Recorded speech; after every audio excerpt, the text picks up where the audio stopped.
बंदी छोड़ सतगुरु रामपाल जी परमेश्वर जी की जय हो। परमपिता परमात्मा सारी सृष्टि के रचनहार कुल मालिक असंख्य ब्रह्मांडों के स्वामी जगत गुरु तीनों लोकों में प्रवेश करके सबका भरण पोषण करने वाले राजाधिराज आत्माधार नाथों के नाथ देवों के देव महादेव सर्वेश्वर महेश्वर मृत्युंजय अजरो अमर आदि अनादि सनातनी प्रभु जगत पिता जगदीश्वर श्री श्री 1008 की उपाधि के वास्तविक अधिकारी अकाल मूर्ति सौद स्वरूपी राम वासुदेव सर्वगतम ब्रह्म परम पूज्य प्रथम पूज्य परम संत परम पुरुष परम धनी परम दयालु सत्य कबीर हक्का कबीर अल्लाहू अकबर बाखबर अल्लाह ताला जगत के तारणहार जगत के मुक्तिदाता जगत के जगन्नाथ हारे के सहारे हिंदुओं के राम मुसलमानों के अल्लाह सिखों के वाहेगुरु ईसाइयों के मसीह दया के सागर दयानिधि करुणा के सागर करुणानिधि स्वयंभू परिभू संकट मोचन कष्ट हरण मंगल करण दुख भंजन अविगत कबीर निर्विकार निर्विषम परमात्मा अलय अलेख सतगुरु आदि अनादि सतगुरु असली मर्यादा पुरुषोत्तम असली राम असली कृष्ण असली घनश्याम असली मुरारी राजाओं के राजा महाराजाओं के महाराजा शहंशाहों के शहंशाह सम्राटों के सम्राट भगवानों के भगवान अल्लाहों के अल्लाह प्रभुओं के प्रभु मसीहाओं के मसीह सच्चे वाहेगुरु बाबाओं के बाबा पीरों के पीर सेठों के सेठ जगत सेठ सावड़सा सेठ सर्वगुण संपन्न अनंत कोटि कलाओं के स्वामी अनंत कोटि ब्रह्मांडों के नायक योगियों में महायोगी ध्यानियों में महाध्यानी सिद्धों में परम सिद्ध ज्ञानियों में तत्वज्ञानी ब्रह्म ज्ञानी महाज्ञानी परम ज्ञानी सर्वश्रेष्ठ ज्ञानी विज्ञानी युवा कबीर समरथ कबीर असमवात अमित ओजा सच्चे रहनुमा करीम अल्लाह सुभान अल्लाह दुनिया के अंतिम पैगंबर 8 सितंबर 1951 से गांव धनाना जिला सोनीपत हरियाणा भारतवर्ष की पावन भूमि पे प्रकट रियल कल की भगवान श्री नारायण साकार हरि श्री बाबा साहेब शब्द स्वरूपी राम संत श्रोमणी सतगुरु रामपाल जी परमेश्वर जी के चरण कमल में सात संगति से जुड़े हुए देश विदेश से हम सभी सत्सेवक भाई बहनों का अनंत कोटि दंडवत प्रणाम। सत्साई भाई और बहनों, दया पूज्य गुरुदेव भगवान की सारी सृष्टि के रचयिता की सतगुरु रामपाल जी परमेश्वर जी की पूज्य गुरुदेव भगवान के विशेष आशीर्वाद से उनकी विशेष अनुकंपा से आप और हम सभी साध संगति से जुड़े हुए सत्सेवक भाई बहन उनके तत्व ज्ञान को आधार बनाकर दृढ़ता के साथ भक्ति मार्ग पर निरंतर आगे की ओर बढ़ रहे हैं। भाई और बहनों, कलयुग की बिचली पीढ़ी में साध संगतियों का नसीब होना आप और हमारे ऊपर परमेश्वर की विशेष रजा विशेष मेहर है। आप और हमारा भी कर्तव्य बनता है कि अब हम गुरु को परमेश्वर के रूप में मानकर जानकर पहचान कर अपना तन मन धन मन कर्म वचन से उनके चरण कमल में समर्पित करके दुनिया को अनदेखा करके और शतलोक में अपनी सुरती लगाएं, अर्थात मर्यादा शौपन में भी तोड़ने की ना सोचें और अपनी भक्ति को पूरा करें। तो भाई और बहनों, कबीर सागर के सरलार्थ के ऊपर वीडियो बनाने की श्रृंखला जारी है। पूज्य गुरुदेव जी के कर कमल से कबीर सागर के सरलार्थ के ऊपर आज हमारा ये 46वें नंबर का वीडियो है। हर एक वीडियो में गुरुदेव हमें कुछ न कुछ शिक्षा अवश्य उपलब्ध करवाते हैं। आज सिख धर्म के प्रवर्तक श्री नानक जी के ऊपर हमारा ये 3रे नंबर का वीडियो है और कबीर सागर के सरलार्थ का 46वें नंबर का वीडियो है। आज श्री नानक जी का जो वीडियो है वो कंप्लीट हो जाएगा। इस वीडियो में काफ़ी कुछ जानकारियाँ गुरुदेव भगवान ने आप और हमें उपलब्ध करवाई हैं। वीडियो देखते हैं। कबीर सागर का सरलार्थ पेज नंबर 414। बेई नदी में प्रवेश।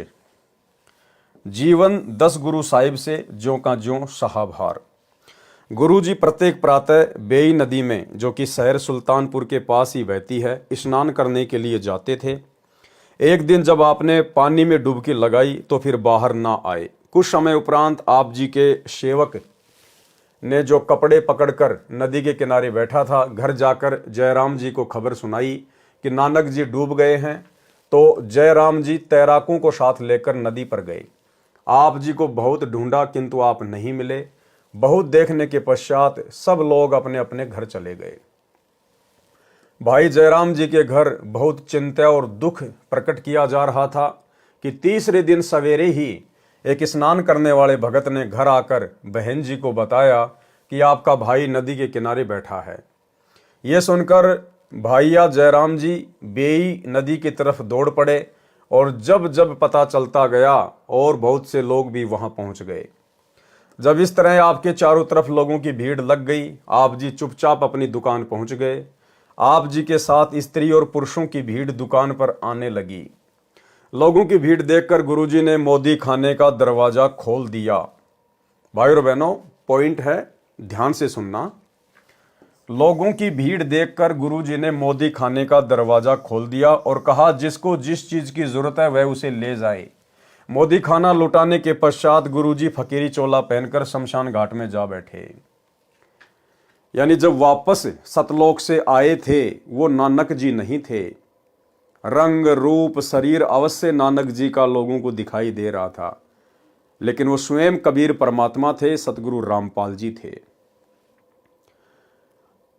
भाई और बहनों, यदि नानक जी होते तो जिस प्रकार सीधे अपनी दुकान पर गए और लोगों की भीड़ इकट्ठा हो गई, अगर नानक जी होते तो वो कभी भी भीड़ को ये ना कहते कि जिसको जो चाहिए ले जाओ, क्योंकि नानक जी को पता था कि मैं यहां पर नौकर हूं और ये सुल्तानपुर के नवाब के यहां पे मैं नौकरी कर रहा हूं और मुझे प्रत्येक चीज का हिसाब देना पड़ेगा। क्योंकि बाकी दिन तो नानक जी पैसे लिया करते थे, सामान दिया करते थे। उससे पहले तो नानक जी ने कभी नहीं कहा कि ले जाओ, जिसको जो मर्जी सामान चाहिए ले जाओ ले जाओ। भला तीसरे दिन जब बेई नदी से बाहर आए, उसके बाद जब सीधा अपनी दुकान पर गए तो क्यों सारा मोदी खाना लुटवा दिया फ्री में? क्योंकि भाई और बहनों, उस समय नानक जी के रूप में परमात्मा थे, कबीर जी थे, सतगुरु रामपाल जी थे। और परमात्मा कभी भी जो देता है वो मोल भाव करके नहीं देता। दाता एक राम, भिखारी सारी दुनिया। वो परमेश्वर कभी भी मोल भाव नहीं करता। वो परमेश्वर केवल देता है, उसके बदले कुछ लेता नहीं है। तो नानक जी के रूप में स्वयं कबीर परमात्मा सतगुरु रामपाल जी थे और परमेश्वर ने कहा कि जिसको जो चाहिए मोदी खाने से सामान ले जाओ। पूरा मोदी खाना उन्होंने लुटवा दिया। तो ये भी एक सबूत है कि सतलोक से जब वापस आए थे तो नानक जी नहीं थे, स्वयं कबीर परमेश्वर जी थे। लोगों की भीड़ देखकर गुरुजी ने मोदी खाने का दरवाजा खोल दिया और कहा, जिसको जिस चीज की जरूरत है वह उसे ले जाए। मोदी खाना लुटाने के पश्चात गुरुजी फकीरी चोला पहनकर शमशान घाट में जा बैठे।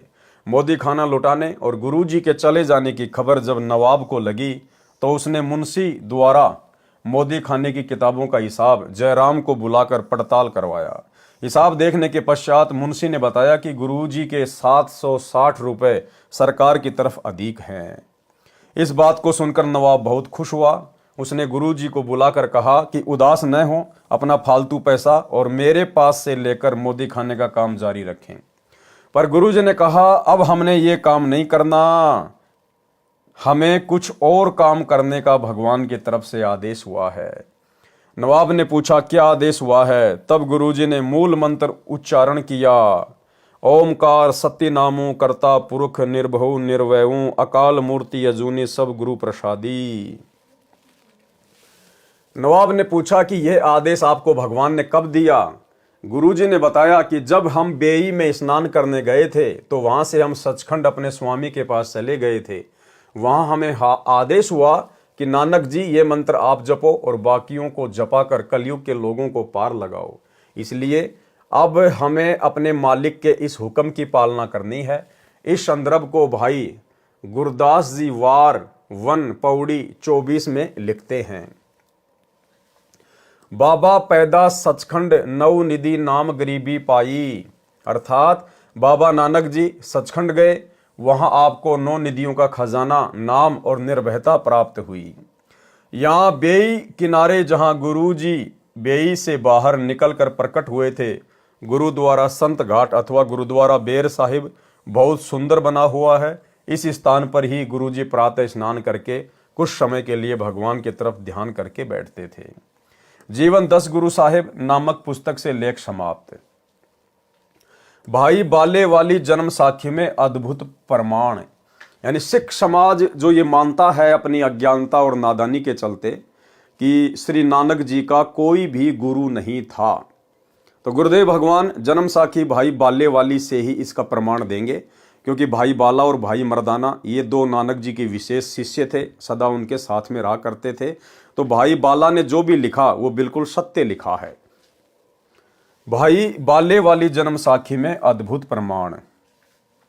भाई बाले वाली जन्म साखी एक मान्य ग्रंथ है जो गुरु ग्रंथ की तरह ही सत्य ज्ञान का प्रतीक माना जाता है, जिसके ज्ञान को सिख समाज परम सत्य मानता है, क्योंकि यह जन्म साखी भाई बालाजी द्वारा आंखों देखा कानों सुना ज्ञान है जो श्री नानक देव साहिब जी ने बोला था तथा बालाजी ने बताया तथा दूसरे गुरु श्री अंगद जी ने लिखा था।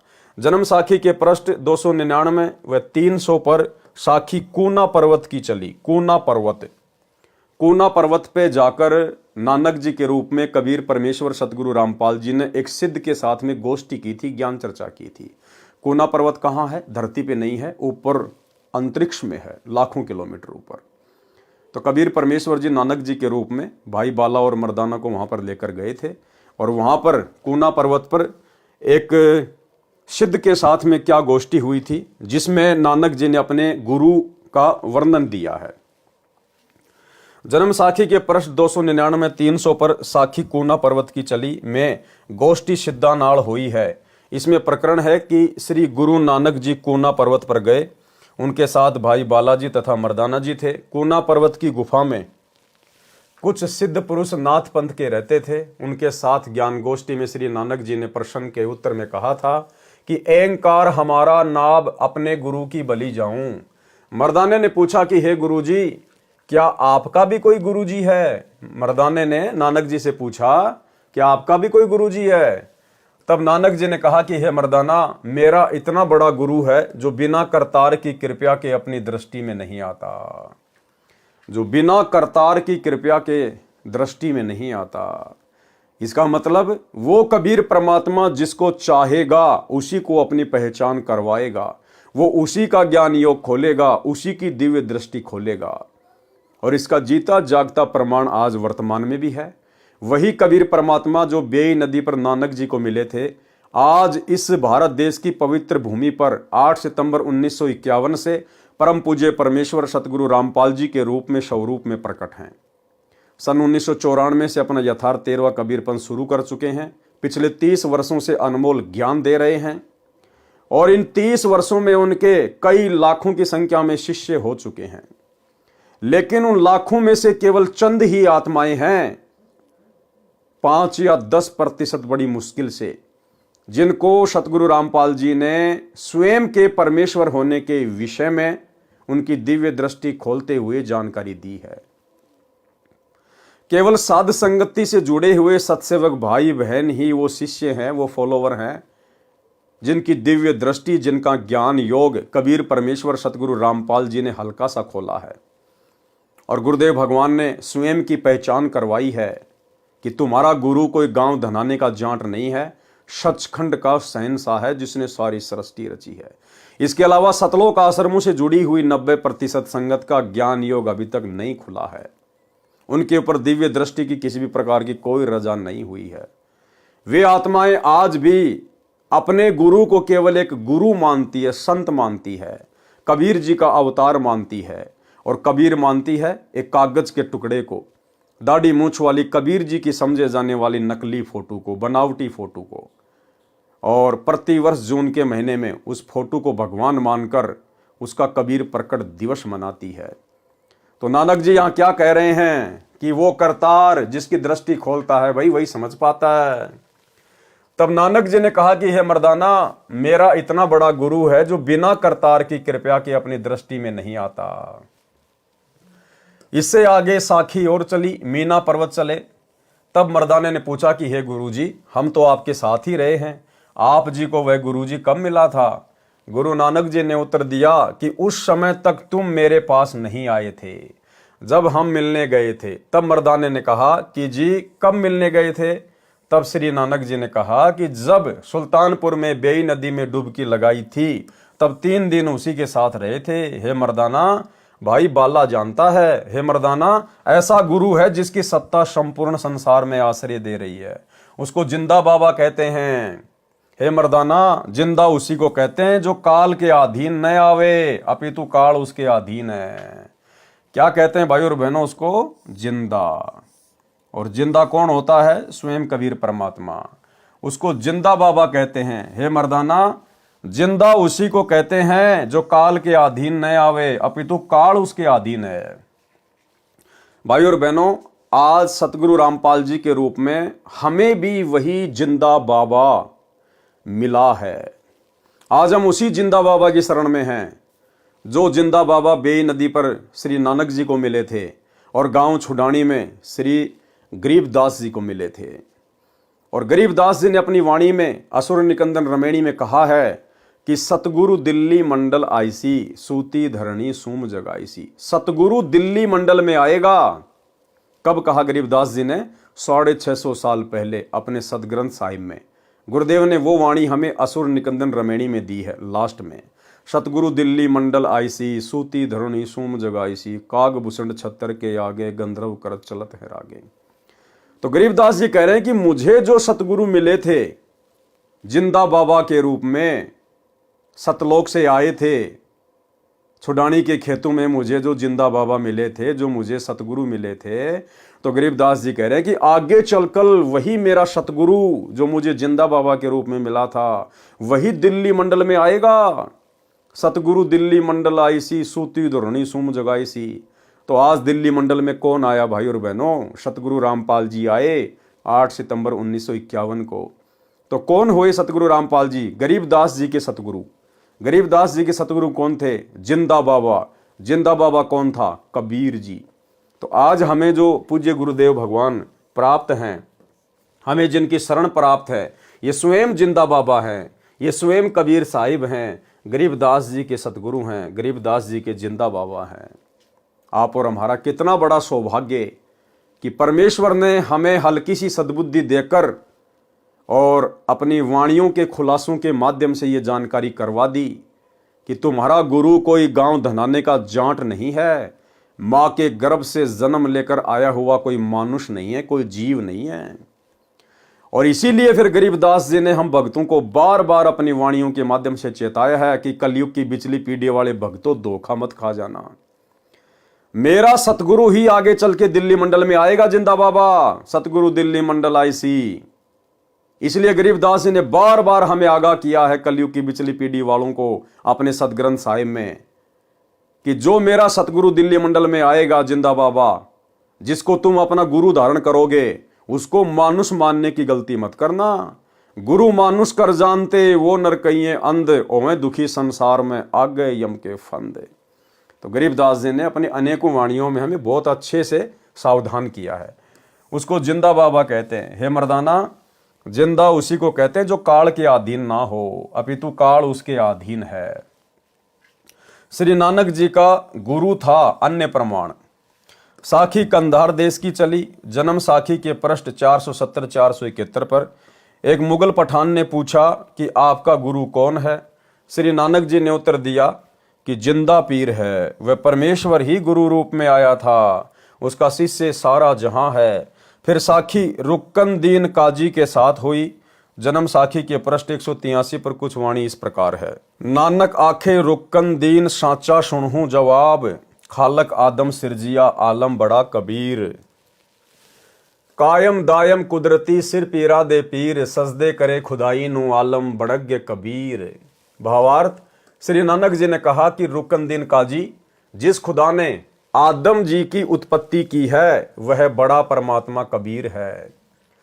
वही पृथ्वी पर सतगुरु की भूमिका करता है, वही पृथ्वी पर सतगुरु की भूमिका करता है। कौन? स्वयं बड़ा परमात्मा, आलम बड़ा कबीर, कायम दायम सिरजिया सब पीरा दे पीर। वो स्वयं ही पृथ्वी पर आकर सतगुरु की भूमिका करता है। नानक जी अपने गुरु के विषय में कह रहे हैं, कबीर परमात्मा के विषय में कह रहे हैं कि वो स्वयं ही पृथ्वी पर आकर सतगुरु की भूमिका करता है। तो आज जो महापुरुष इस कलयुग की बिचली पीढ़ी में सतगुरु की भूमिका में हैं, फिर भला ये कौन है? ये स्वयं कबीर परमात्मा हैं, अल्लाहों के अल्लाह, प्रभुओं के प्रभु हैं। दूसरी बात भाइयों और बहनों, यदि आप लोगों को लगता है कि सतगुरु तो कबीर जी के लिए कहा है, भाई अगर सतगुरु शब्द कबीर जी के लिए कहा जाता है, कौन से कबीर जी के लिए? आप लोगों की नज़रों में वो कबीर जो 650 साल पहले आया था काशी के बनारस में, अगर उस कबीर के लिए सतगुरु शब्द का प्रयोग किया जाता है, तो फिर इन सतलोक आश्रमों से जुड़े हुए भगत भाई बहनों को अपने गुरुदेव सतगुरु रामपाल जी के नाम से पहले सतगुरु शब्द का प्रयोग नहीं करना चाहिए, क्योंकि सतगुरु तो केवल पूरी सृष्टि में एक समय में एक ही होता है। एक समय में धरती पे दो दो सतगुरु नहीं होते, केवल एक ही सतगुरु होता है, और वो सतगुरु स्वयं कबीर परमात्मा होता है। तो फिर आपके गुरु जी कौन हुए? सतगुरु रामपाल जी कौन हुए?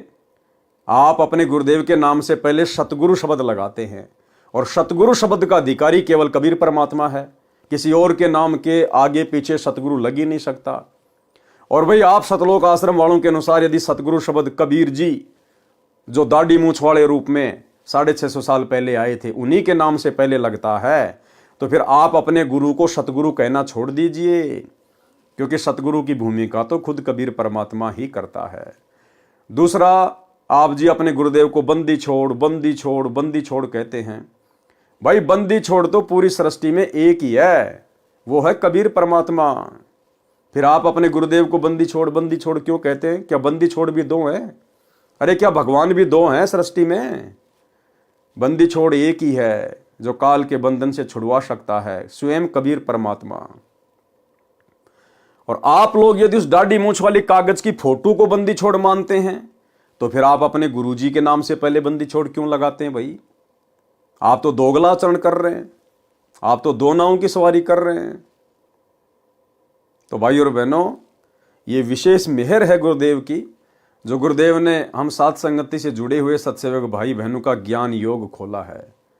हमें गुरु और गोविंद में कोई अंतर नजर नहीं आ रहा है। परमात्मा भी कहते हैं गुरु और गोविंद दो नहीं भाई, जब तक दो समझेगा दो जग में जाई।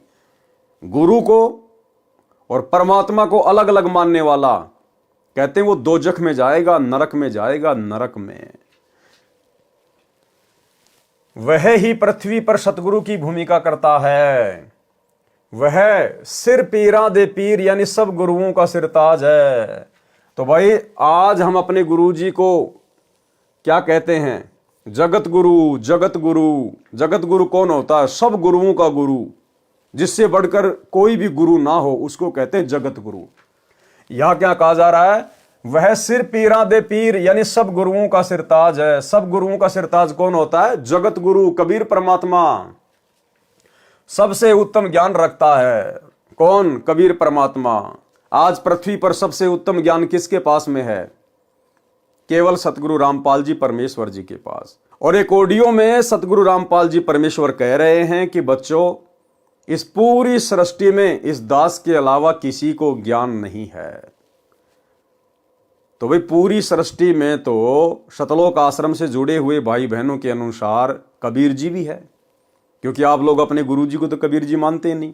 आप तो कबीर उसको मानते हैं जो दाढ़ी मूछ वाला है। आप लोगों के अनुसार तो वो सतलोक में बैठा हुआ है।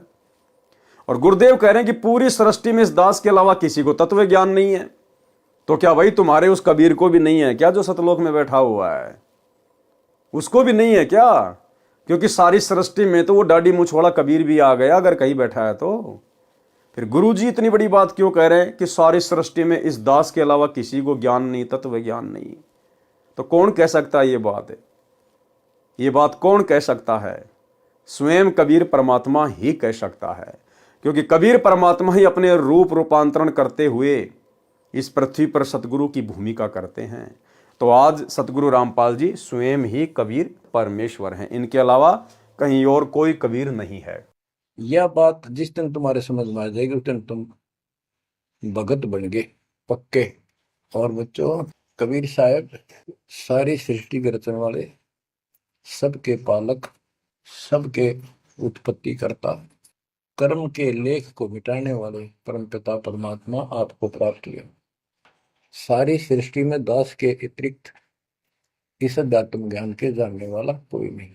तो पुण्यात्माओं, बच्चों, आपको समर्थ परमात्मा और पूर्ण सतगुरु और कंप्लीट स्पिरिचुअल नॉलेज, संपूर्ण आध्यात्मिक ज्ञान प्राप्त है।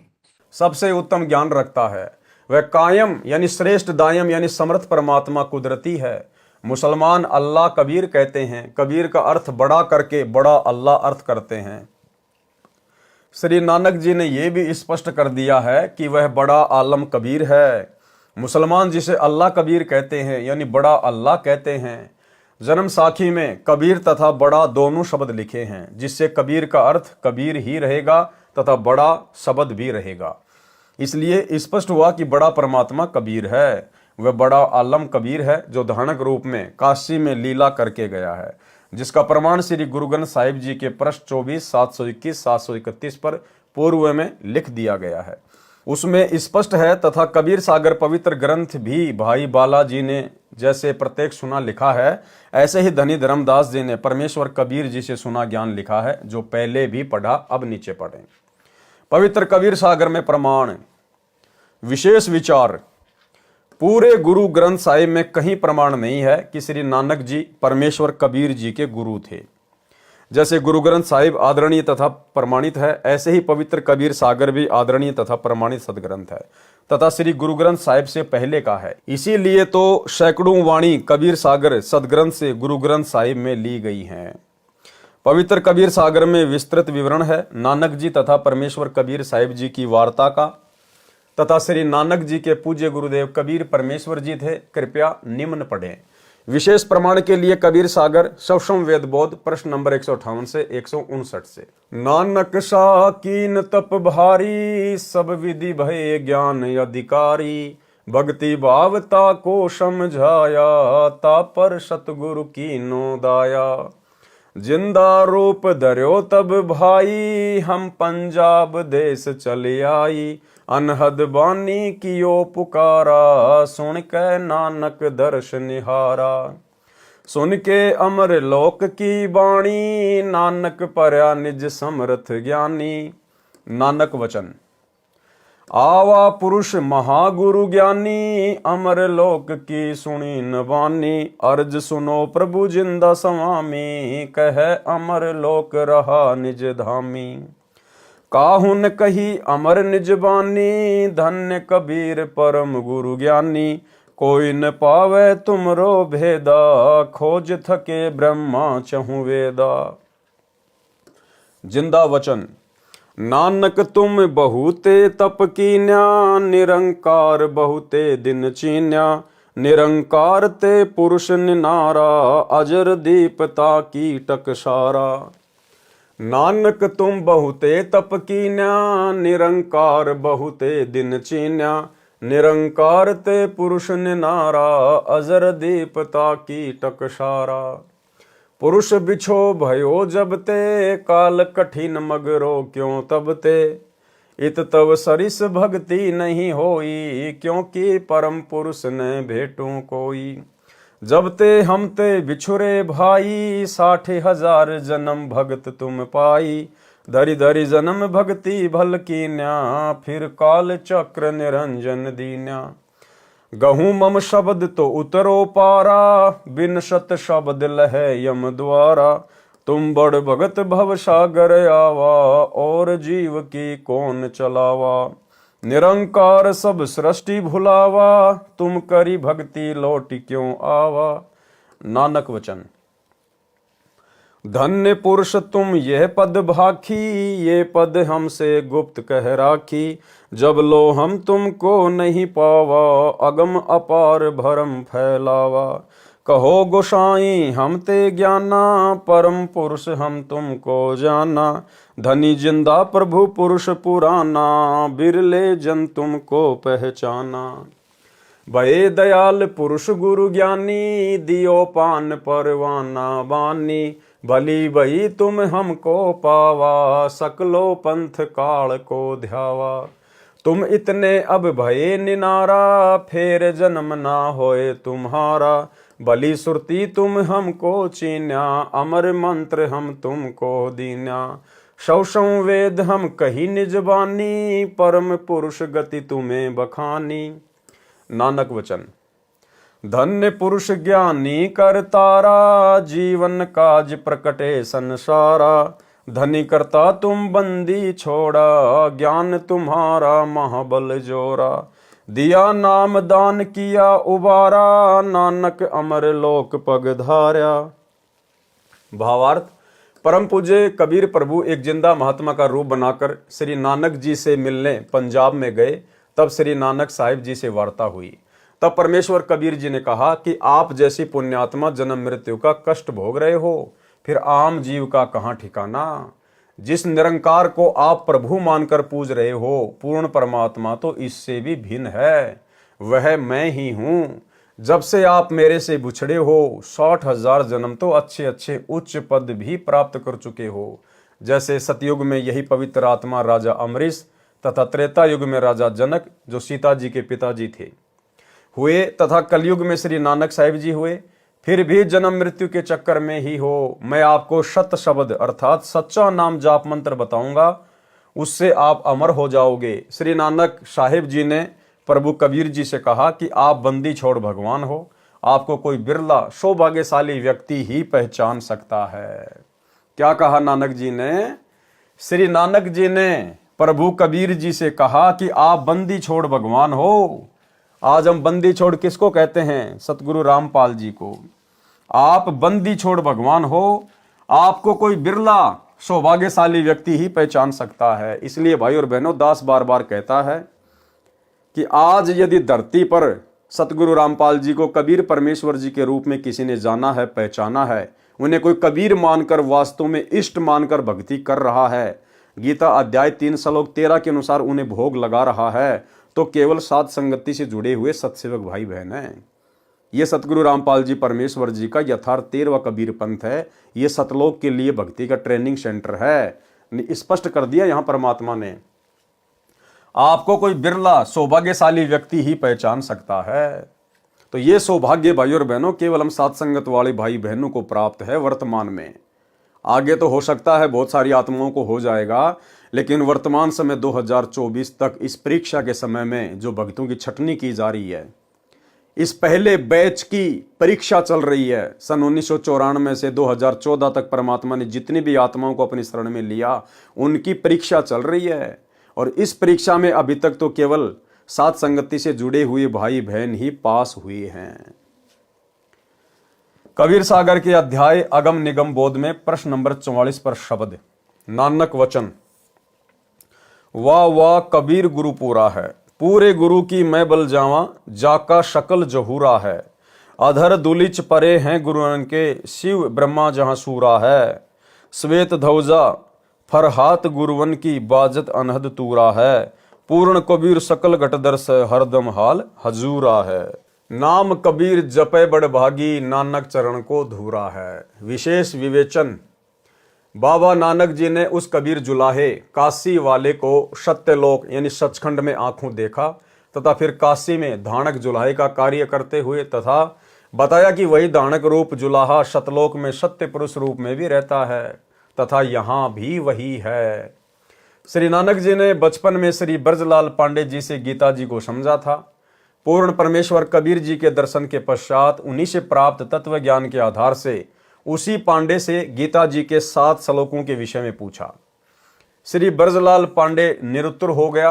अपनी बेइज्जती जानकर श्री नानक जी से ईर्ष्या करने लगा, तथा श्री नानक जी के माता पिता को तथा अन्य हिंदुओं को कहा कि श्री नानक तो अपने भगवानों का अपमान करता है, जिससे लोगों ने श्री नानक जी की बातों को ध्यान से नहीं सुना। वे 7 श्लोक निम्न हैं। कौन से हैं? श्री ब्रजलाल पांडे से श्री नानक जी ने पूछा, आप कहते हो कि गीता जी का ज्ञान श्री कृष्ण जी ने बोला, तथा श्री कृष्ण जी ही श्री विष्णु अवतार हैं। श्री विष्णु जी अजन्मा सर्वेश्वर अविनाशी हैं, इनके कोई माता पिता नहीं है। आप ये भी कहते हो कि रजगुण ब्रह्मा, सतगुण विष्णु तथा तमगुण शिव हैं, यही त्रिगुण माया है। परंतु गीता ज्ञानदाता प्रभु, पहला श्लोक कौन सा है? गीता अध्याय 2 श्लोक 12 में तथा अध्याय 4 श्लोक 5 में अपने आप को नाशवान कह रहा है कि मेरे तो जन्म तथा मृत्यु होते हैं, तथा अध्याय 15 श्लोक 4 तथा अध्याय 18 श्लोक 62 में गीता ज्ञानदाता प्रभु किसी अन्य परमेश्वर की शरण में जाने को कह रहा है, तथा उसी की साधना से सर्व सुख तथा पूर्ण मोक्ष संभव है। मैं गीता ज्ञानदाता भी उसी की शरण में हूं।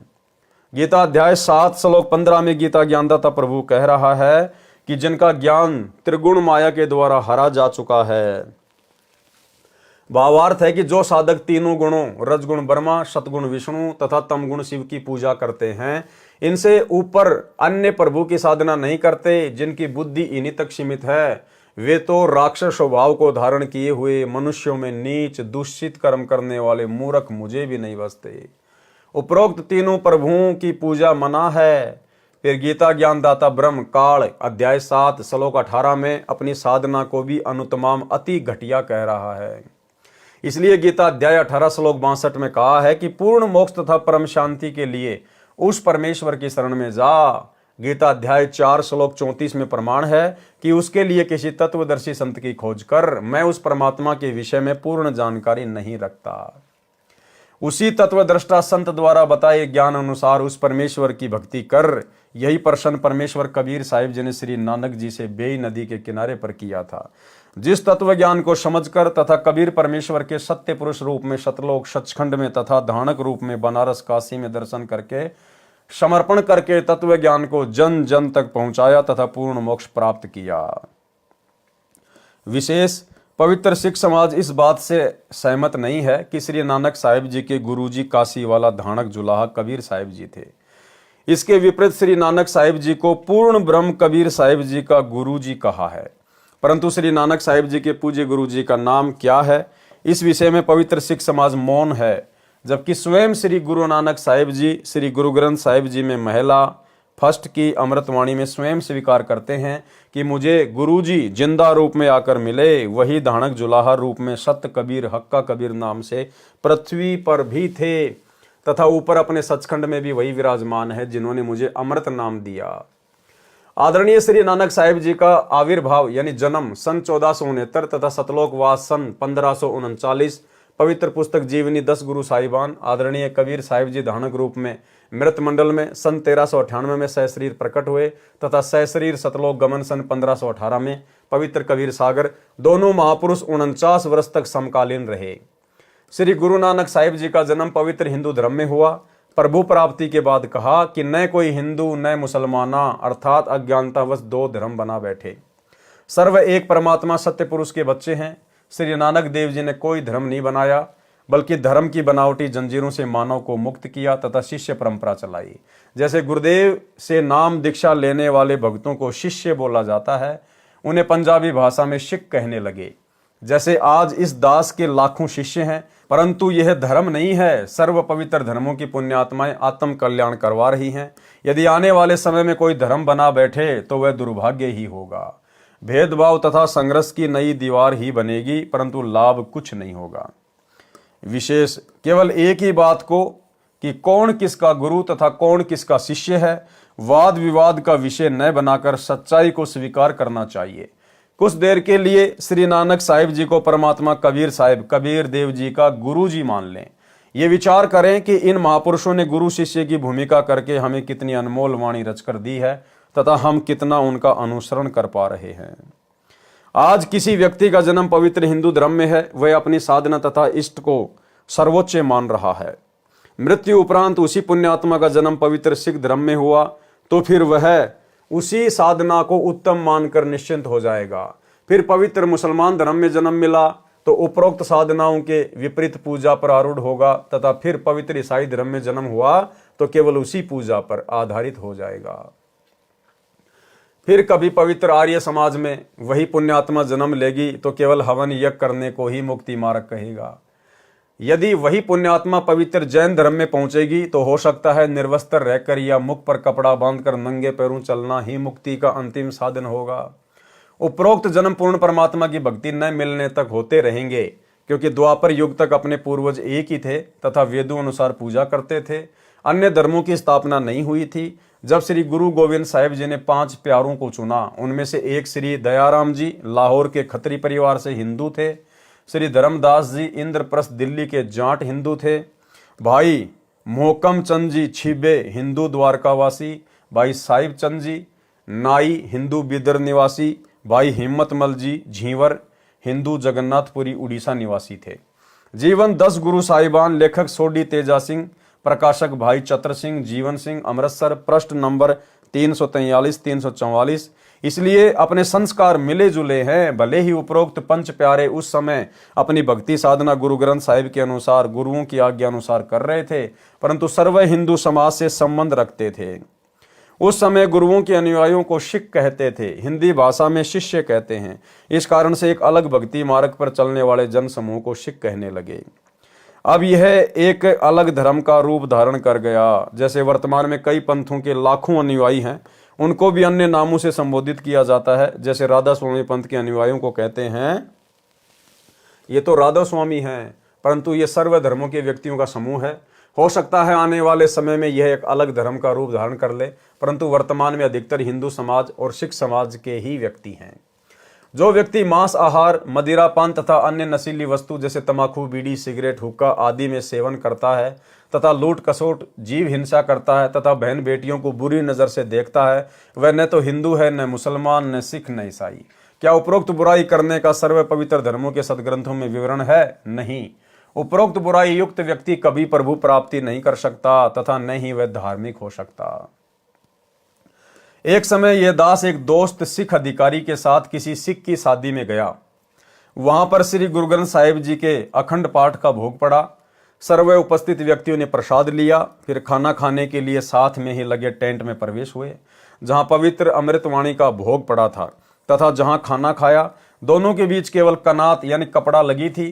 खाने को मांस तथा पीने को मदिरा सरेआम थी। जो पाठ कर रहे थे वे भी सर्वप्रथम उसी आहार को प्रेम पूर्वक कर रहे थे। इसलिए सर्वप्रथम हिंदू तो हिंदू बने, मुसलमान बने मुसलमान, ईसाई बने ईसाई तथा सिख बने सिख।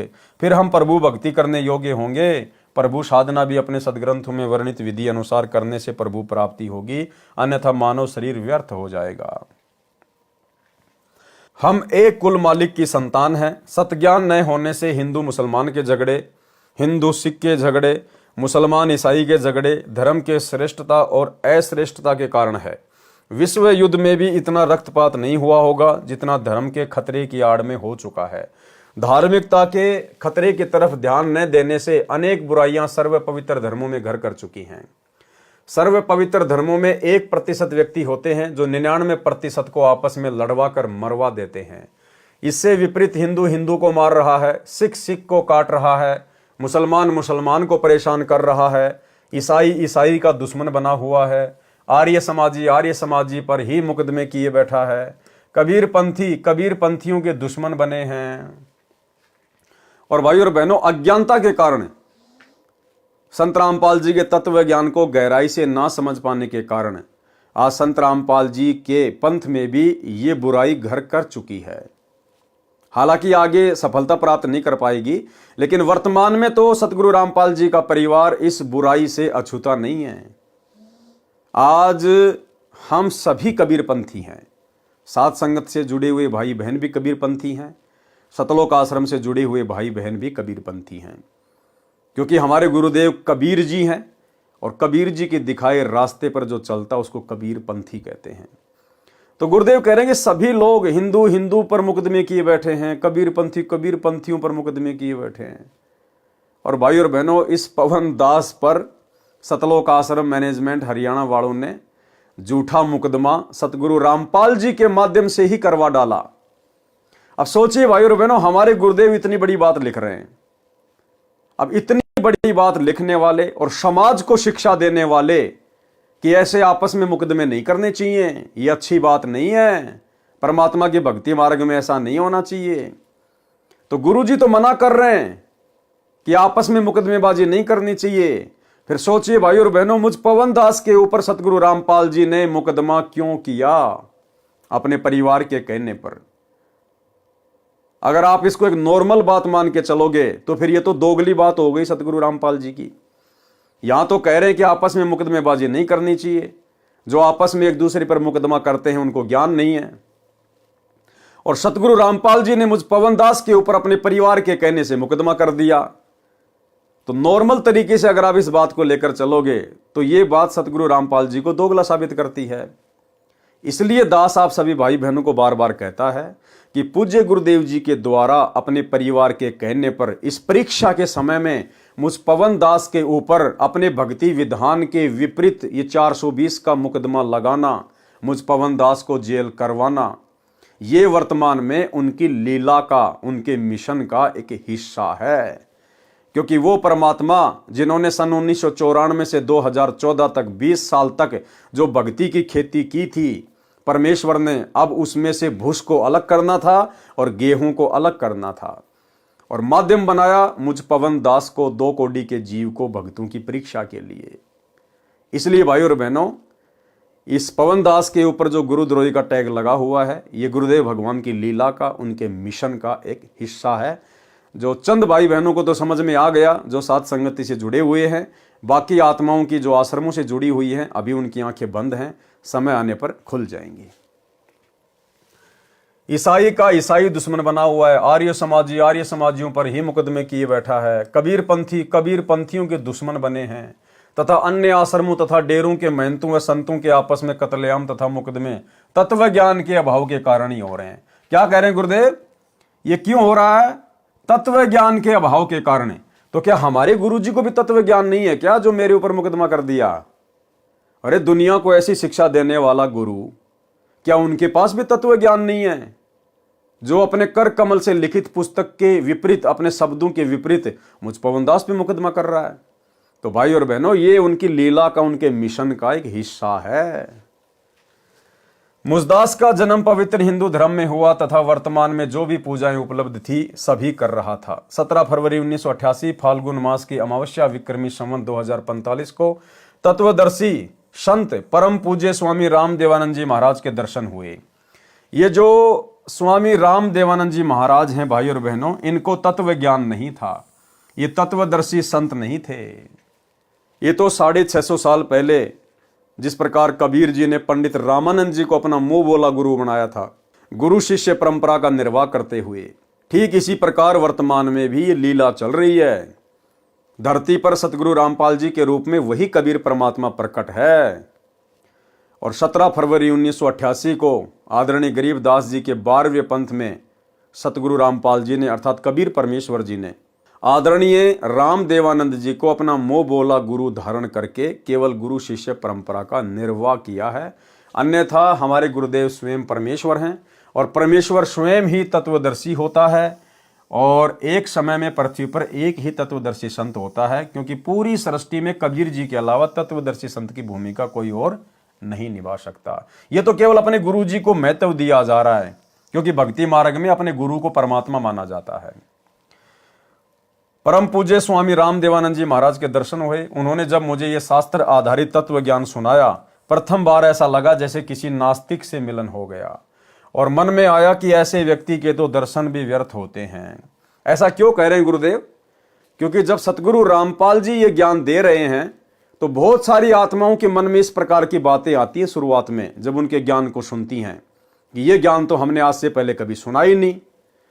और फिर ना जाने वो गुरुदेव भगवान के विषय में क्या क्या सोचती हैं। आप नास्तिक है, सनातन का दुश्मन है, हिंदू देवी देवताओं का दुश्मन है।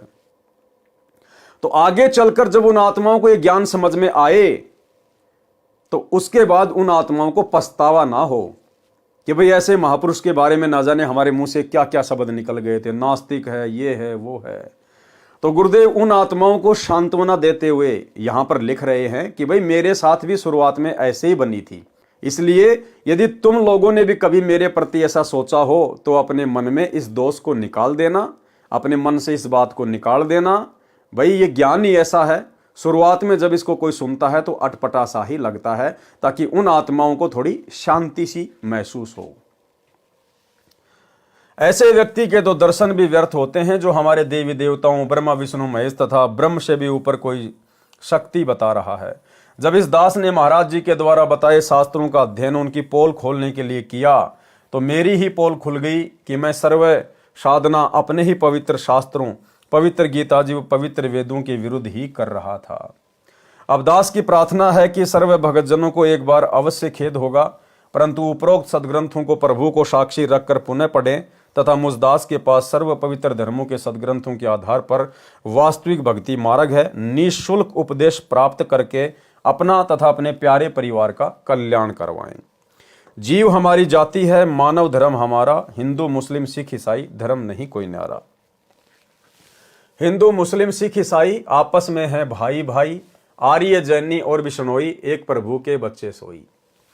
कबीर खड़ा बाजार में सबकी मांगे खैर, ना काहू से दोस्ती ना काहू से बैर। अब देखो परमेश्वर तो क्या लिख रहे हैं अपने ज्ञान में, और वर्तमान में सतलोक आश्रम मैनेजमेंट हरियाणा के द्वारा क्या किया जा रहा है।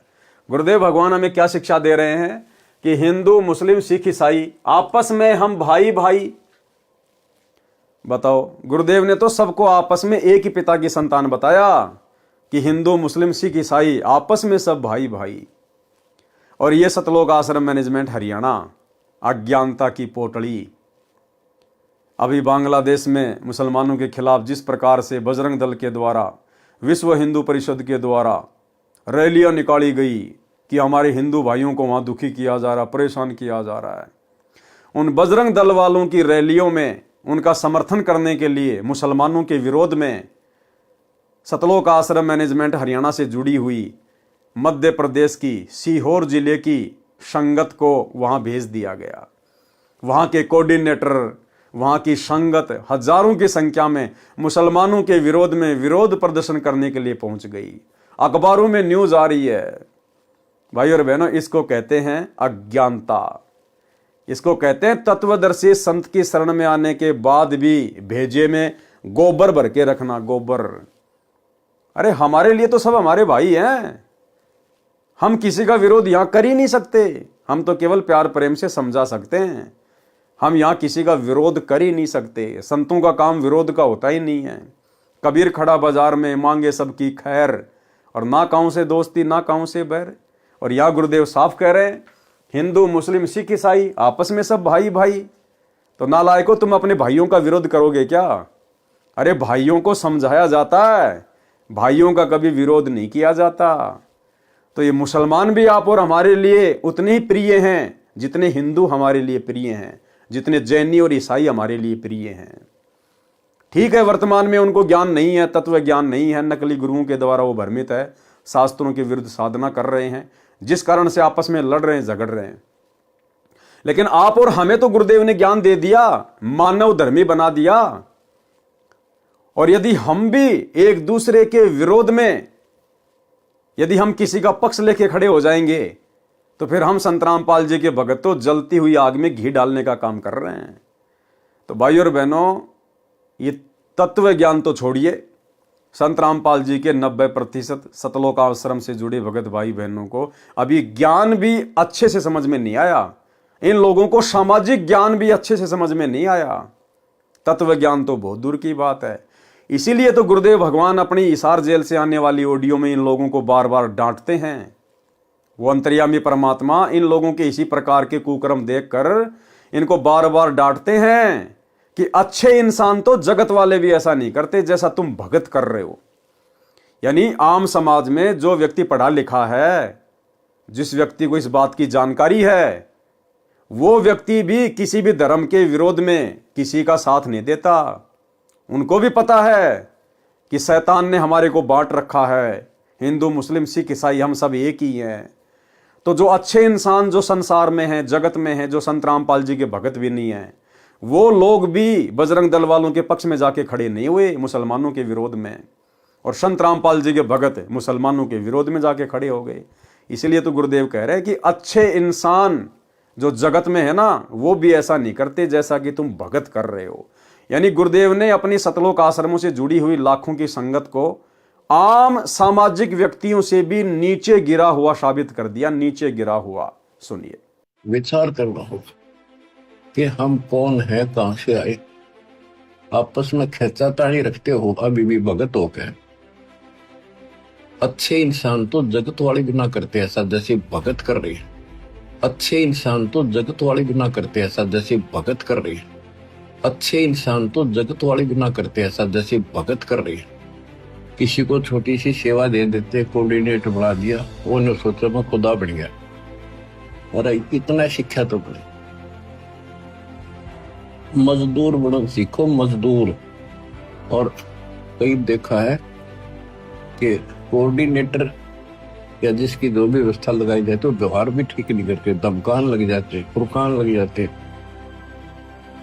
और कुछ ऐसी भी शिकायतें आई हैं जो बहन बेटियों के साथ गलत मैसेज भी डालते हैं, तो वो दुष्ट लोग ना तो कोऑर्डिनेटर के योग्य है ना वो भगत के योग्य। और कुछ ऐसी भी शिकायतें आई हैं जो बहन बेटियों के साथ गलत मैसेज भी डालते हैं, तो वो दुष्ट लोग ना तो कोऑर्डिनेटर के योग्य है ना वो भगत के योग्य। और कुछ ऐसी भी शिकायतें आई हैं जो बहन बेटियों के साथ गलत मैसेज भी डालते हैं, तो वो दुष्ट लोग ना तो कोऑर्डिनेटर के योग्य है ना वो भगत के योग्य। तो ऐसा तो संगत माई कुसंगत उपजेगी, और ऐसी कुसंगत होगी फिर हम रखेंगे नहीं उसको खेत में। किसान उस कुबाड़ को पाड़ कर खेत तो बाहर फेंक देता है, तो उसको आप मिशन से निकाल दिया जाया करेगा। सुधर जाओ, एक के नहीं सुनी जाया करती, सामूहिक शिक्षा दी जाती है, अमल कर लो इन पे। कर्म बतेरे फोड़ लिए, इस ज्ञान का असर क्या हुआ? थोड़ा सा सुख होते हो फिर पक्के एजेंट काल के बन जाते हैं, बकवाद वही करनी, भगवान से दूर हो जाना। थोड़ा सा सुख होते हो फिर पक्के एजेंट काल के बन जाते हैं, बकवाद वही करनी, भगवान से दूर हो जाना। थोड़ा सा सुख होते हो फिर पक्के एजेंट काल के बन जाते हैं, बकवाद वही करनी, भगवान से दूर हो जाना। तो भाई और बहनों, आप और हमारा सौभाग्य कि गुरुदेव भगवान ने हमारा ज्ञान योग खोला, हमें गुरुदेव ने सद्बुद्धि दी। हम इस प्रकार के शैतानी प्रपंचों में नहीं पड़ते हैं, ज्ञान को आधार बना के अपनी भक्ति करते हैं, और बाकी संगत अपने कर्म फोड़ रही है कोऑर्डिनेटरों के पीछे लगकर। हिंदू मुस्लिम सिख ईसाई आपस में हैं भाई भाई, आर्य जैनी और बिश्नोई, एक प्रभु के बच्चे सोई। कबीरा खड़ा बाजार में सबकी मांगे खैर, ना कहूं से दोस्ती ना कहूं से बैर। शवशम वेद बोध पृष्ठ 160 से 162 पर सामान्य ज्ञान है। शवशम वेद बोध पृष्ठ 163 का सारांश। मृत्यु के समय जीव किस रास्ते से जाता है, उसके भविष्य का ज्ञान। अथ जीव के अंतकाल वाली वाणी। अंतकाल जब जीव को आवे, यथा कर्म तब दे ही पावे। यानी अंत समय में जैसा जिसने जो कर्म किए हैं, शुभ या अशुभ कर्म, उसी अनुसार से आगे वो शरीर धारण करता है। गुदा द्वार जब जीव निकासा, नरक खाने में ताको वासा। यानी जब किसी की मृत्यु होती है और उसकी आत्मा जब उसके गुदा द्वार से निकलती है, तो सीधा वो कहां जाता है? नरक में जाता है। गुदा द्वार से आत्मा निकलने की क्या पहचान है? जब आदमी का शरीर छूटता है, यमदूत उसे परेशान करते हैं, दुखी करते हैं, तो उसका लैट्रिन निकल जाता है, उसके कपड़े लैट्रिन से सन जाते हैं। यानी उसकी आत्मा यमदूतों ने मार मार के गुदा द्वार से निकाली है।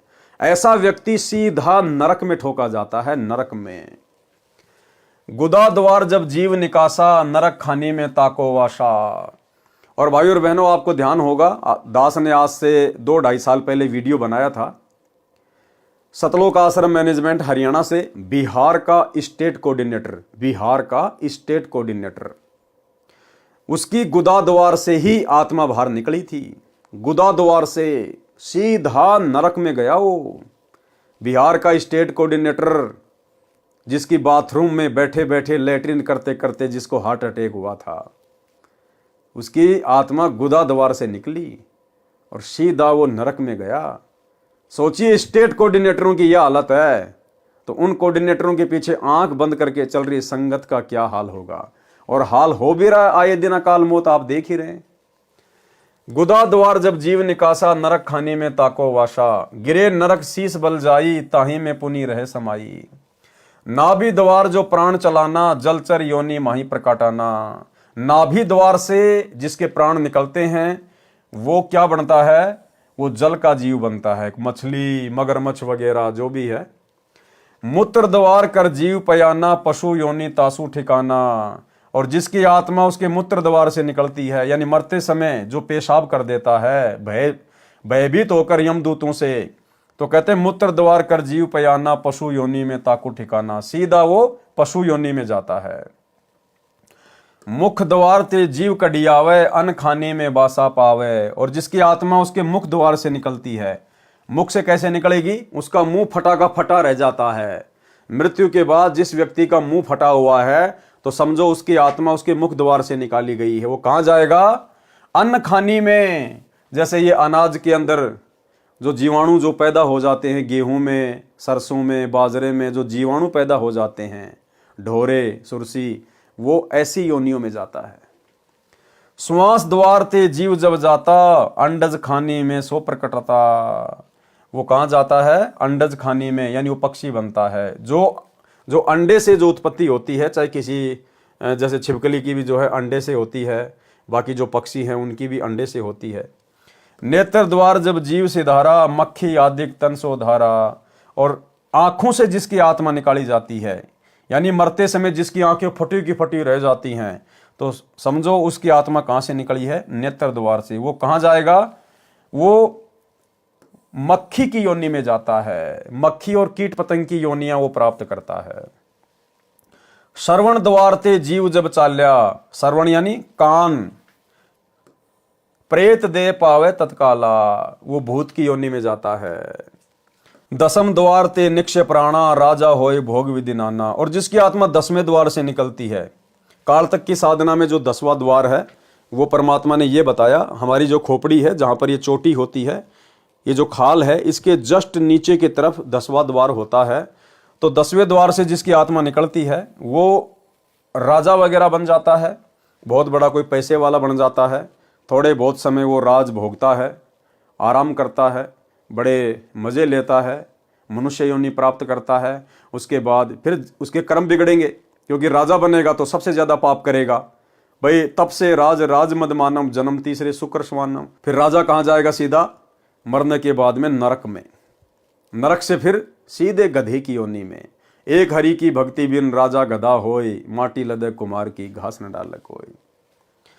रंभ द्वार ते जीव जब जाता, परम पुरुष के लोक समाता। और रम द्वार यानी सुषमणा द्वार से जिसकी आत्मा निकलती है, और सुषमणा द्वार से आत्मा उसी की निकलेगी जिसको पूर्ण संत प्राप्त होगा, जिसको सतनाम का सुमरण प्राप्त होगा, और जो आजीवन मर्यादा में रहेगा गुरु को इष्ट मानकर, उसकी आत्मा रम द्वार से निकलेगी। 12वें द्वार से परमात्मा उसको फिर सतलोक में लेके जाएगा। इन वाणियों में नाभि द्वार का भी वर्णन है। इसको संत गरीबदास जी ने बड़वानल का द्वार भी कहा है। नाभि के नीचे अन्य 10 द्वार तो सामान्य संत भगत भी जानता है, परंतु 12वें द्वार का ज्ञान केवल इस लेखक रामपाल दास को है, अन्य को नहीं है। नाभि द्वार शरीर के अंदर ही खुलता है, इसलिए इसको मुख्य द्वारों में नहीं गिना जाता। पृष्ठ 164 से 170 तक 4 मुक्तियों तथा कबीर परमेश्वर का अंतर्ध्यान होने का गलत प्रकरण है। ठीक पढ़े इसी पुस्तक में कबीर चरित्र बोध के सारांश में। सौसम वेद बोध पृष्ठ 165 पर सतनाम का कुछ सांकेतिक वर्णन है। 3 अंश आगे परमाना, ओहम सोहम को अस्ताना। 8 अंश तवहाँ उपजाए, अंश वंश स्थान बनाए। ओहम सोहम होत उचारा, जन्म रोगा का यही उपचारा। सवसम वेद बोध पृष्ठ 171 का सारांश। इस पृष्ठ पर वह अमृतवाणी लिखी है जिसमें महापुरुष कलयुग के 5505 वर्ष बीत जाने के पश्चात यथार्थ कबीर पंथ प्रारंभ होगा, और जो महापुरुष उस पंथ का संचालक प्रवर्तक होगा वह अपने ज्ञान को पूरे विश्व में फैलाएगा। परमेश्वर कबीर जी का ज्ञान संसार में फैलेगा तथा सारा संसार भक्ति करेगा। देखो भाई और बहनों, क्या कहा जा रहा है? यथार्थ कबीर पंथ प्रारंभ होगा, और जो महापुरुष उस पंथ का संचालक या उसका प्रवर्तक होगा वह अपने ज्ञान को पूरे विश्व में फैलाएगा। क्या कहा जा रहा है? वह अपने ज्ञान को। तो आज यथार्थ 13वें कबीर पंथ के संचालक, उसके प्रवर्तक कौन है? हमारे पूज्य गुरुदेव सतगुरु रामपाल जी। तो सतगुरु रामपाल जी क्या करेंगे? वह अपने ज्ञान को, ध्यान रखना, अपने ज्ञान को पूरे विश्व में फैलाएगा। फिर आगे क्या कह रहे हैं? परमेश्वर कबीर जी का ज्ञान संसार में फैलेगा। अरे भाई, वो तत्वदर्शी संत वो अपने ज्ञान को फैलाएगा या परमेश्वर कबीर जी के ज्ञान को फैलाएगा? यहां तो कहा जा रहा कि वह अपने ज्ञान को पूरे विश्व में फैलाएगा। और फिर आगे क्या कह दिया? परमेश्वर कबीर जी का ज्ञान संसार में फैलेगा। तो कौन हुआ वो तत्वदर्शी संत? स्वयं कबीर परमात्मा। हमारे गुरुदेव स्वयं कबीर परमेश्वर हैं। परमेश्वर एक सेंटेंस में क्या संकेत कर जाते हैं, एक बार फिर से देख लीजिएगा। इस पृष्ठ पर वह अमृतवाणी लिखी है जिसमें महापुरुष कलयुग के 5505 वर्ष बीत जाने के पश्चात यथार्थ कबीर पंथ प्रारंभ होगा। तो यथार्थ कबीर पंथ प्रारंभ हो गया सन 1994 से। किसने किया? सतगुरु रामपाल जी ने। और जो महापुरुष उस पंथ का संचालक या प्रवर्तक होगा, तो कौन है उसके संचालक और प्रवर्तक? सतगुरु रामपाल जी। अब वो क्या करेगा? वह अपने ज्ञान को पूरे विश्व में फैलाएगा। वो प्रवर्तक क्या करेगा? अपने ज्ञान को पूरे विश्व में फैलाएगा। और आगे क्या कहा जा रहा है? परमेश्वर कबीर जी का ज्ञान पूरे संसार में फैलेगा। अरे भैया, उस प्रवर्तक का ज्ञान फैलेगा या कबीर जी का ज्ञान फैलेगा? तो भाई, चाहे उस प्रवर्तक का ज्ञान फैले, चाहे कबीर जी का ज्ञान फैले, बात एक ही है, क्योंकि वो प्रवर्तक खुद ही कबीर है। शवसम वेद बोध पृष्ठ 170 पर कुछ वाणी लिखी हैं। शवसम वेद बोध की स्फुट वार्ता चौपाई। 1,80,000 पीर पैगंबर और अवतारा, 100 शब आही निरंजन बंसा, तंदर करे निज पिता प्रशंसा। 10 अवतार निरंजन केरे, राम कृष्ण सब माही बडेरे, पूर्ण आप निरंजन होई, या में फेर फार नहीं कोई। भावार्थ, जो मुसलमान धर्म में 1,80,000 पैगंबर माने गए हैं, हजरत मोहम्मद जी अंतिम नबी अर्थात पैगंबर माने गए हैं, ये तथा अन्य अवतार जो हिंदू धर्म में माने जाते हैं, ये सब के सब काल निरंजन के अंश थे और संसार में जन्म लेकर काल की महिमा बताकर काल के पंथ का प्रचार करने आए थे। हिंदू धर्म में 10 अवतार माने गए हैं। उनमें से मुख्य श्री रामचंद्र जी तथा श्री कृष्णचंद्र जी हैं। काल निरंजन इनमें सर्वशक्तिशाली है। कबीर परमेश्वर जी ने कहा है कि मैं जो कह रहा हूं इसमें कोई हेरफेर नहीं है, अर्थात ये सत्य है। पृष्ठ 171 पर अंतिम वाणियों में कहा है कि पूर्ण परमात्मा का यथार्थ ज्ञान देने के लिए मेरा भेजा हुआ मेरा अंश उस समय आएगा जब कलयुग 5505 वर्ष बीत जाएगा। वह मेरी सत्य साधना का फरमान संदेशा लेकर आएगा। उस समय हिंदू, तुर्क यानी मुसलमान या अन्य सब धर्मों में जितने जीव संसार में है, वे सतनाम की महिमा से परिचित होकर निर्वाण यानी मोक्ष मार्ग को ग्रहण करेंगे। जितने भी धर्म के नाम के पंथ हैं तथा काल द्वारा भ्रमित करके परमेश्वर कबीर जी के नाम से 12 पंथ चलाए गए हैं, वे सब तत्व ज्ञान को जो वह महापुरुष प्रमाणित करके बताएगा, उसको सुनकर तथा समझकर उस महापुरुष द्वारा चलाए गए 13वें यथार्थ पंथ में शवतः आकर ऐसे मिल जाएंगे जैसे सरितगण यानी दरियाओं का समूह अपने आप विवश हुआ समुद्र में मिलकर एक हो जाता है। इसी प्रकार सर्वधर्म समूह एक हो जाएंगे, यानी हिंदू, मुस्लिम, सिख, ईसाई, जैनी, बौद्ध, यहूदी, मंगोल, फारसी, जितने भी धर्म है संसार में, ये सब के सब धर्म एक हो जाएंगे। सब अपने नाम के आगे मानव धर्मी लगाएंगे। मानव धर्मी आगे पीछे, मानव धर्मी पवन दास, मानव धर्मी लोकेंद्र दास, मानव धर्मी जितेंद्र दास, जितने भी हैं सब अपने नाम के आगे पीछे मानव धर्मी लगाएंगे। ये जातियां और ये धर्म ये बिल्कुल समाप्त हो जाएंगे। लोगों को अपनी जाति और अपना धर्म बताने में शर्म आने लगेगी, शर्म, क्योंकि उस समय संत रामपाल जी का ज्ञान पूरे विश्व में फैल जाएगा और उनका जो नारा है वो जन जन की जुबान पे होगा। जीव हमारी जाति है, मानव धर्म हमारा, हिंदू, मुस्लिम, सिख, ईसाई धर्म नहीं कोई नारा। भाई, जब हम सभी का पिता धरती पे आया हुआ है सतगुरु रामपाल जी, तो बाप जब आएगा तो बच्चों को एक करके जाएगा, एक करके। शैतान ने तो वाट रखे हैं, लेकिन अब बाप आ चुका है शैतान का, तो शैतान का बाप मेरे भाई सबको एक करके जाएगा, सारी दीवारें, सारी जंजीरें मिटा जाएगा। इसी प्रकार सर्वधर्म समूह एक हो जाएंगे। जब तक वह निर्धारित समय नहीं आता 5505 वर्ष कलयुग का, तब तक मनुष्यों में छल कपट चतुराई करके कर्म खराब करना बना रहेगा। और जो ये ज्ञान मैं सप्तम वेद बोध में कह रहा हूं, ये भी निराधार लगेगा। जब वह समय आएगा, सब ही स्त्री पुरुष शुद्ध आचरण वाले होकर कपट चतुराई त्याग कर कबीर परमेश्वर जी की शरण प्राप्त करेंगे। कौन से कबीर परमेश्वर की? सतगुरु रामपाल जी की, क्योंकि शरण में तो इनके आना पड़ेगा, गुरु तो इनको बनाना पड़ेगा। तो कौन हुआ फिर कबीर? सब ही स्त्री पुरुष शुद्ध आचरण वाले होकर कपट चतुराई त्याग कर कबीर परमेश्वर की शरण प्राप्त करेंगे। जो धर्म के नाम पर भ्रमित करके काल द्वारा चलाए गए अनेकों पंथ हैं, ये सब फिर से एक हो जाएंगे। उस महापुरुष से सतनाम आदि सर्व मंत्रों की दीक्षा लेकर सब दीक्षित हंस सतलोक को जाएंगे। घर घर में मेरे ज्ञान की चर्चा होगी, कृपया पढ़े निम्न वाणियां। शवसम वेद बोध पृष्ठ 171 से कुछ वाणियां। दोहा, 5000 और 505 जब कलयुग बीत जाए, महापुरुष फरमान तब जग तारण को आए। भाई वो महापुरुष आज आ चुका है सतगुरु रामपाल जी के रूप में। हिंदू तुर्क आदिक सबे जेते जीव जिहान, सत्य नाम की साख गह पौवे पद निर्वाण। यथा सरित गण आप ही मिले सिंधु में धाये, सत सुकृत के मध्य तिमी सब ही पंथ समाये।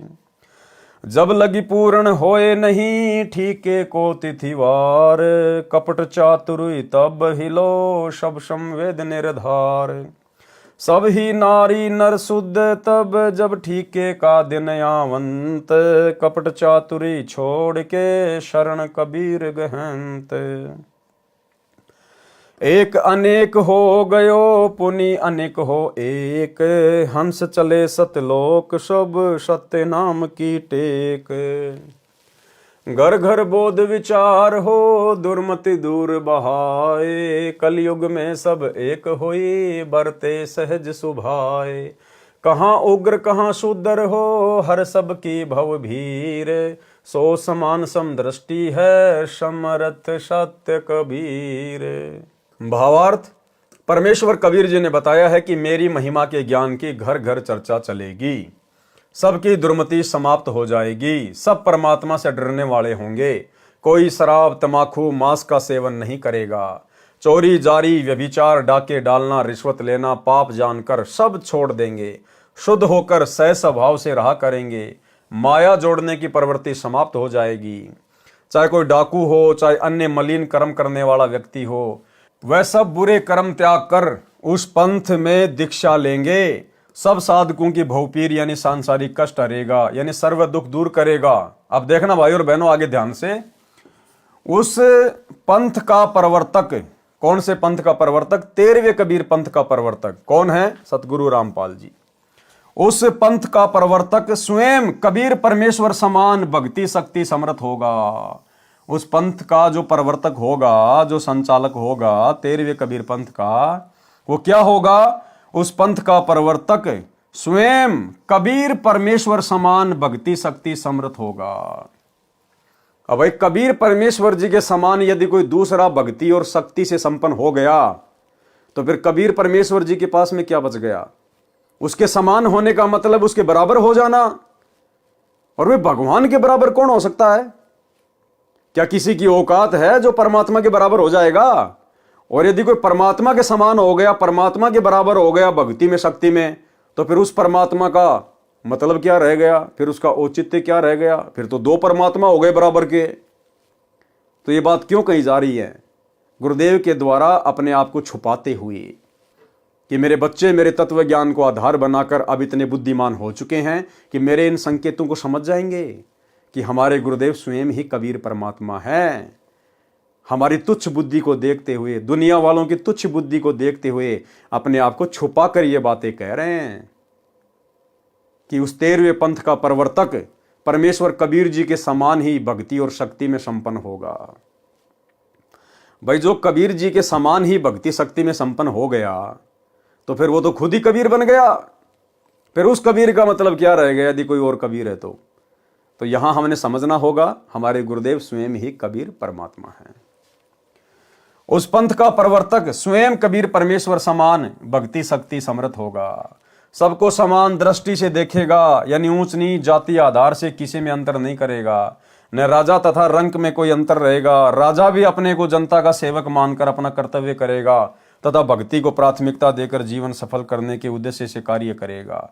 इस प्रकार सर्व संसार मोक्ष प्राप्ति का उद्देश्य लेकर जिया करेगा। सबका मोक्ष होगा। जो उस संत से दीक्षा लेकर आजीवन मर्यादा में रहकर भक्ति करेगा। सब संवेद बोध अध्याय का सारांश संपूर्ण हुआ। कबीर सागर के अध्याय सब संवेद बोध का सारांश संपूर्ण हुआ। सत्य साहेब। तो भाई और बहनों आज के वीडियो में केवल इतना ही। गुरुदेव भगवान के आशीर्वाद से धीरे धीरे हम कबीर सागर के सरलार्थ के ऊपर आगे बढ़ेंगे। तकरीबन आधे से ज़्यादा वीडियो कबीर सागर के सरलार्थ के ऊपर बन चुके हैं। आज हमारा ये 45वें नंबर का वीडियो था और दास के हिसाब से तकरीबन 20 वीडियो इसमें और बनेंगे क्योंकि 650 के ऊपर इसमें पेज हैं। तो लगभग 20 से 25 के आसपास वीडियो और बनेंगे। तो परमेश्वर ने मौका दिया है हमें अपने कर कमल से लिखित पुस्तकों के ऊपर अध्ययन जो हम उनके आशीर्वाद से कर रहे हैं। खुलासे तो उन्होंने कर ही रखे हैं, सरलार तो उन्होंने कर ही रखा है, लेकिन उन्हीं के द्वारा बख्शीश सद्बुद्धि आधार से हम उन्हीं के सत्प्रेरणा से कुछ और गुप्त रहस्य जो उन्होंने छुपा रखे हैं, जो वो कह नहीं सके, सार्वजनिक नहीं कर सके, आप और हमारी छोटी बुद्धि को देखते हुए कि कहीं उन बड़े बड़े रहस्यों को सुनकर इनके मन में गुरु के प्रति दोष पैदा ना हो जाए। तो गुरुदेव ने 2012 में ये पवित्र पुस्तक लिख दी, लेकिन इसको लिखकर छोड़ दिया क्योंकि उस समय हमारी बुद्धि गुरु को परमात्मा मानने में समर्थ नहीं थी, सक्षम नहीं थी। अब जब हम भक्तों की फाउंडेशन भरी जा चुकी है, हमारी नींव भरी जा चुकी है, तब परमेश्वर ने अब दास को प्रेरणा करके और इन पुस्तकों के ऊपर खुलासे शुरू करवाए हैं। तो एक एक करके गुरुदेव के आशीर्वाद से गुरुदेव से प्रार्थना करेंगे, विनती करेंगे कि मालिक हमें सेवा बख्शे, और सभी पुस्तकों के ऊपर जो मुख्य मुख्य पुस्तकें हैं सभी के ऊपर इसी प्रकार से खुलासे होंगे आने वाले समय में। तो आज की वीडियो में केवल इतना ही। कल रात्रि 8 बजे सभी भाई बहन फिर से लाइव जुड़िए। तब तक गुरुदेव भगवान हम सबको आज्ञा दें, इजाज़त दें, आशीर्वाद दें। बंदी छोड़ सतगुरु रामपाल जी भगवान की जय हो।